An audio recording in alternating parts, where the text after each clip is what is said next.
Vamos a empezar con un experimento que me gusta hacer. Os voy a pedir otro aplauso. Esta vez quiero que aplauda la gente que use habitualmente cualquiera de las redes sociales. A ver cómo suena. A ver. Vale. Ahora, el segundo aplauso hay que pensarlo un poco. Quiero que aplauda solamente la gente que nunca ha borrado un tweet, un estado de Facebook antes de darle a publicar por miedo a una reacción exagerada. ¿Habéis notado la diferencia? Yo he venido a hablaros de algo que se llama postcensura y quiero empezar explicándoos por qué empecé a interesarme tanto por la censura y por la libertad de expresión. Ahí detrás estáis viendo a Knut Hamsun. Es uno de mis escritores favoritos, uno de los que más me han inspirado. Sus novelas, creo que ha escrito algunas de las mejores novelas de la literatura universal. Además, era autodidacta, es un hombre que solo fue 200 días al cole y acabó ganando el premio Nobel, muy merecido. Es un noruego, pero al final de su vida, cuando empezó la Segunda Guerra Mundial, Knut Hamsun apoyó al nazismo. Claro, al terminar la Guerra Mundial, su país lo repudió, se convirtió en un apestado, pero sus novelas seguían siendo leídas, solo que a escondidas. Este otro es Mikhail Bulgakov. Él también tuvo problemas con la moral de la época, pero digamos que eligió los valores correctos. Él es un escritor soviético que desafió a Stalin con sus novelas satíricas y sarcásticas. Su castigo fue la prohibición total de volver a publicar y finalmente morir en el más torturado silencio. Hay una paradoja muy bonita. Él tenía mucho miedo de que la policía secreta le robase la obra que estaba escribiendo, El maestro y Margarita. Tenía pánico a que eso ocurriera y entonces la quemó. Él quemó su obra, pero nosotros hemos podido leerla porque la policía secreta ya la había cogido, la había fotocopiado y se la había vuelto a dejar en el cajón. Gracias a la policía secreta, paradójicamente, gracias a la censura, pudimos leer su obra maestra. Bueno, lo que tienen en común Bulgakov y Hamsun es que los dos ardieron en hogueras, ardieron en las hogueras de lo correcto. La moral de cada época, una era la buena y otra nos parece menos buena, pero el caso es que la moral generalizada de su momento los hizo arder como brujas. Bueno, ya sabéis que las hogueras han tenido siempre una relación muy estrecha con la moral. De hecho, las hogueras son la madre de la moral, porque nuestros antepasados en las cavernas pudieron alargar un poquito el tiempo de estar despiertos gracias al manejo del fuego. Y ahí es donde empezaron a contarse historias. Y en esas historias empezó a construirse eso que nosotros ahora llamamos moral y que no es más que un cuento que nos hemos creído muy a fondo. También más tarde ya sabéis que las hogueras volvieron a tener una relación con la moral un poco más oscura cuando las utilizábamos para quemar a las brujas. Siempre me ha fascinado una cosa de la quema de la bruja. Veréis, podríamos pensar que la hoguera donde se quema la bruja es una hoguera que purifica a la sociedad. Eso es lo que creían ellos, los inquisidores. Pero había algo más en esa herramienta de la hoguera de quemar brujas. La hoguera establecía una línea. Establecía una línea como este círculo rojo. Quien estaba en la hoguera estaba fuera de la sociedad, era el malo, y quien estaba al otro lado era el bueno. Así que la hoguera funcionaba como un espejo. Quemar a la bruja nos servía a los que estábamos mirando la quema en la plaza pública para convencernos de que nosotros estábamos en el lado correcto, de que nosotros éramos los buenos. Ahora la plaza pública ya la llevamos en el bolsillo. Todos tenemos en el bolsillo la plaza y en esta plaza suceden muchas cosas. Empecé a investigar lo que pasaba en esta plaza. Las redes sociales nos han dado la mayor libertad de expresión con la que podríamos haber soñado. O sea, antes de las redes sociales había que pasar filtros, había que pedir permiso para hablar. A lo mejor tenías que escribir cartas a un periódico, tenías que llamar a una radio si a ti te apetecía compartir tus ideas con el discurso público, tenías que organizar una conferencia, tenías que pasar filtros. Con las redes sociales ya no hacía falta, éramos dueños de nuestra voz, pero también éramos dueños del altavoz, por fin. Entonces, durante los primeros años de las redes sociales fue absolutamente maravilloso porque empezaron a surgir figuras totalmente imposibles de imaginar antes. Por ejemplo, escritores que habían sido rechazados por todas las editoriales a las que enviaban su manuscrito, publicaban en una plataforma gratuita y se alcanzaban un éxito mayor que el de Dan Brown o de cualquier bestseller. De hecho, las editoriales luego iban a suplicarles que publicase con ellas. También aparecieron esos locos que llaman youtubers, unos jovencitos que se grababan con una cámara de vídeo y que solo con eso alcanzaban a veces una repercusión y una audiencia mayor que la de los tipos de la tele de toda la vida, ¿no?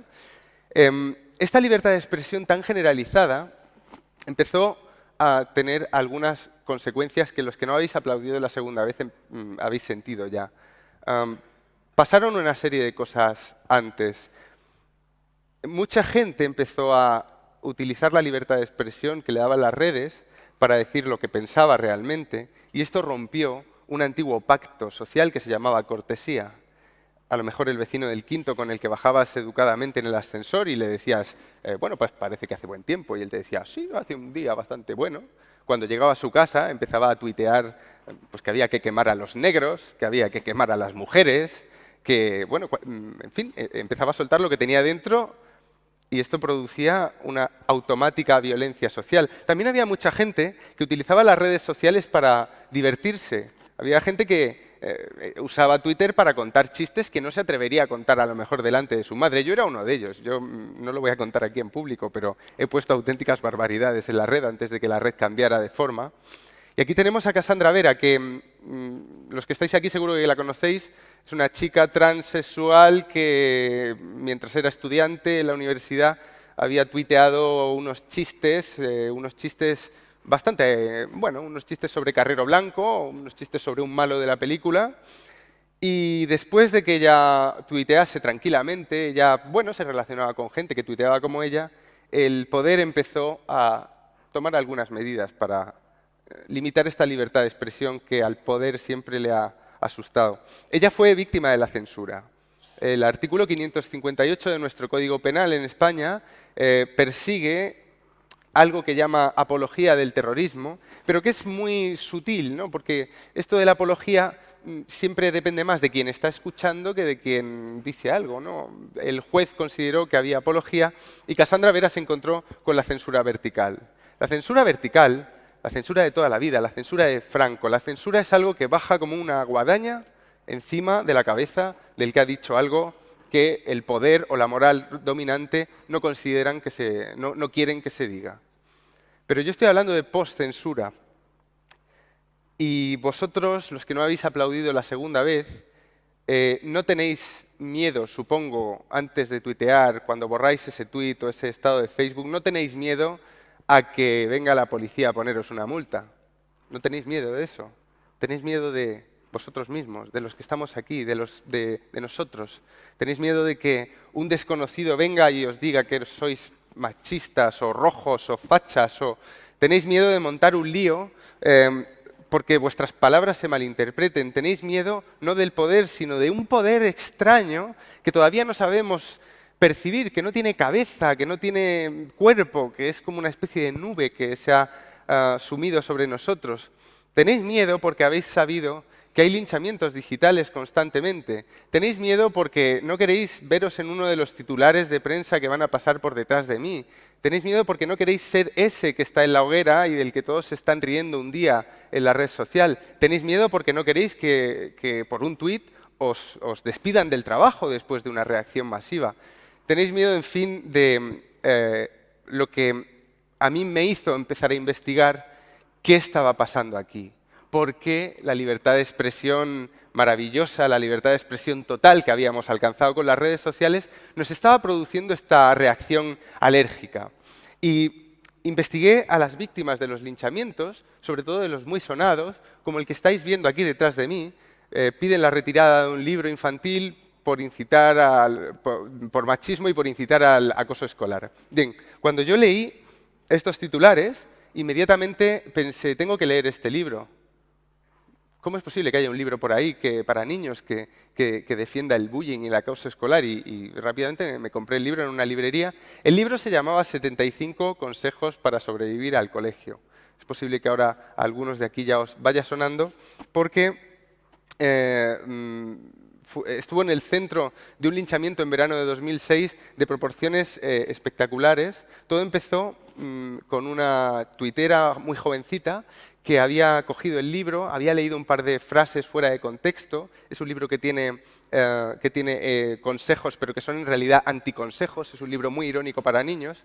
Y al espantarse esa chica como de 16, 17 años leyendo estos textos, hizo una foto, la subió a Twitter y puso María Frisa, la escritora que fomenta el bullying. Bien, María Frisa en ese momento estaba comiendo con sus amigos. Estaba en casa, habían tomado cerveza, hacía calor, ella es de Zaragoza, verano, estaba feliz, estaban haciendo una paella, unas cervecitas y tal. Y en un momento dado, después en la sobremesa, su hija adolescente bajó corriendo de la habitación, pálida, con los ojos muy abiertos, y le dijo, mamá, eres trending topic. María Frisa dijo, a tu madre no la insultes, ¿eso qué es? Porque María Frisa apenas usaba las redes. Y le dijo, bueno, es que, a ver, no te asustes, pero están diciendo que tú fomentas el acoso escolar y el bullying. Y María Frisa se asustó, llamó a la editorial, dijo, oye, que parece ser que ha habido un malentendido y alguien está diciendo que fomento el acoso escolar. La editorial le dijo, alguien no. Alrededor de 3.000 personas, pero no te asustes. María Frisa, 3.000 personas, no te asustes, son dos frases que no combinan muy bien. 3.000 personas, no te asustes porque esto, bueno, enseguida se pasará, la gente es verano, está aburrida, en fin, que en un ratito ya estarán con otra cosa. No, al día siguiente no estaban con otra cosa porque cuando hay un linchamiento de este tipo, cuando parece que algo amenaza a la sociedad, por ejemplo, que una escritora está fomentando el acoso escolar, aparece una especie que tengo muy estudiada, es una especie nueva que ha surgido en Internet y que yo llamo los pajilleros de la indignación. El pajillero de la indignación es esa persona que cuando ve un chiste sobre su pueblo y es un chiste mínimamente ofensivo, aparece en las redes sociales haciendo un poco metafóricamente esto. ¡Ay, qué ofendido estoy! ¡Qué ofendido estoy! ¡No puede ser! ¡No puede ser! ¡Hay que castigarlo! ¡Hay que ir a por él! Bueno, estos pajilleros de la indignación hicieron esta petición en change.org. Y si os fijáis, hay, así es como quedó cuando terminó la campaña. Habían firmado 34.000 personas. ¿Y cuál había sido el proceso? El proceso había sido el siguiente. Nadie de los que firmaron había leído el libro. Habían leído los trozos fuera de contexto que esta chica, legítimamente asustada cuando vio el libro porque era una víctima del bullying, esta chica que desató todo el linchamiento, leyeron estas partes fuera de contexto y dijeron, no es posible que mis hijos puedan cruzarse con este libro que fomenta el bullying. Claro, volvemos a que era verano. ¿Qué pasa en verano con la prensa? En verano la prensa necesita gasolina, necesita energía, necesita noticias que calienten, que distraigan. Y cuando María Frisa, al día siguiente de que empezasen a recogerse firmas contra ella, se vio en la televisión, en telediarios de La Sexta, de Televisión Española, donde decían que ella era la escritora que fomentaba el bullying, y sin llamarla a ella para que pudiera defenderse, María Frisa cayó. Imaginaos que sois María Frisa. María Frisa era una persona a la que la sociedad de la postcensura no estaba dando oportunidad ni siquiera de responder a la acusación. ¿Qué es la postcensura?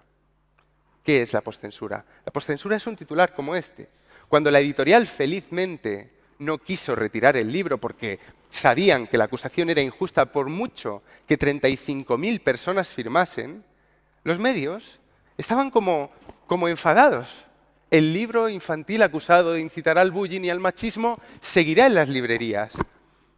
Acusado de incitar al bullying y el machismo, parecía decirnos, la editorial no nos hace caso, la editorial va a seguir R que R, ¿no? Como cuando un político corrupto no quiere dimitir, etc. Todo esto era por nada. Y esto, desgraciadamente, pasa a diario. Empecé a hablar con las víctimas de los linchamientos, pero también con quienes participaban en los linchamientos. Hablé con personas que habían firmado esta petición y que una semana después o 2 semanas después de haber firmado, no recordaban haberlo hecho. Había personas a las que contactaba por las redes sociales y le decía, ¿te acuerdas cuando firmaste aquí? Y me dijo, no, a ver, recuerda, sí, el libro que incitaba al bullying. Sí, me acuerdo, qué tía más cabrona, menos mal que firmé. Y le dije, ¿leíste el libro? No, no leí el libro. Le dije, pues toma, te lo pasaba. ¿No? Y entonces había gente que se arrepentía, había gente que... Y descubrí algo muy esencial de todo esto. Descubrí que la gente que participa en los linchamientos digitales no es mala. Descubrí que la gente que participa en los linchamientos digitales simplemente no ha pensado dos veces si la acusación que le está llegando por las redes sociales es cierta o no.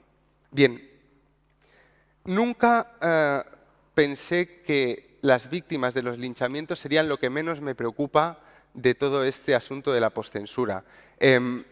Al contrario, las víctimas de los linchamientos muchas veces se salvan.